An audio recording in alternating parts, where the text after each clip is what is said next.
మంత్రి పొన్నం ప్రభాకర్ కు కనీస ప్రోటోకాల్ తెలియదని కూకట్పల్లి ఎమ్మెల్యే మాధవరం కృష్ణారావు ఫైర్ అయ్యారు. గెలిచిన ఎమ్మెల్యేను కాదని ఓడిపోయిన వారితో చెక్కుల పంపిణీ చేయిస్తున్నారని మండిపడ్డారు. కాంగ్రెస్ పార్టీ వాళ్ళ ఇంట్లో నుంచి బోనాల పండుగకు చెక్కులు ఇస్తుందా అని ప్రశ్నించారు. పొన్నం ప్రభాకర్ అనుభవం లేకుండా పిచ్చి చేష్టలు చేస్తున్నాడన్నారు. మంత్రి పొన్నం ప్రభాకర్ ఇష్టం వచ్చినట్లు చేస్తే చూస్తూ ఊరుకునేది లేదని, తన వైఖరి మార్చుకోకపోతే ప్రజలే బుద్ధి చెబుతారని మాధవరం కృష్ణారావు హెచ్చరించారు. ఉన్నారు మేమే ఇస్తున్నాం చెక్కులని.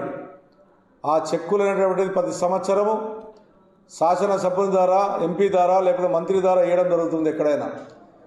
ఈ దుర్మార్గమైనటువంటి కాంగ్రెస్ పార్టీ వచ్చిన తర్వాత వీళ్ళ తాత జాగీర్ అన్నట్టుగా ప్రోటోకాల్ మెయింటైన్ చేయకుండా, ఒక ఎమ్మెల్యేని పిలవకుండా, ఒక ఎంపీని పిలవకుండా, బయట వాళ్ళతో నిప్పించింది కాకుండా పొన్నం ప్రభాకర్ అనేటువంటి జిల్లా మంత్రి, రాజ్యాంగం పేరు మీద ప్రమాణం చేసినటువంటి నాయకుడు పొన్నం ప్రభాకర్. గుర్తుంచుకోవాలి ప్రభాకర్, నీకు అనుభవం లేపు, అనుభవం తెచ్చుకో.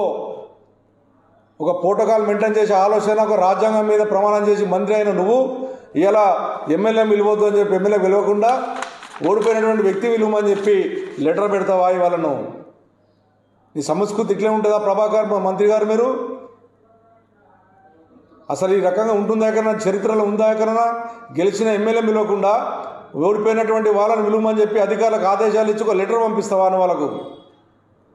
ఎమ్మెల్యే రావద్దా? దానికి ప్రోటోకాల్ రాదా? ఇంత దుర్మార్గంగా మీ ఇండ్లకే ఇస్తురా పైసలు?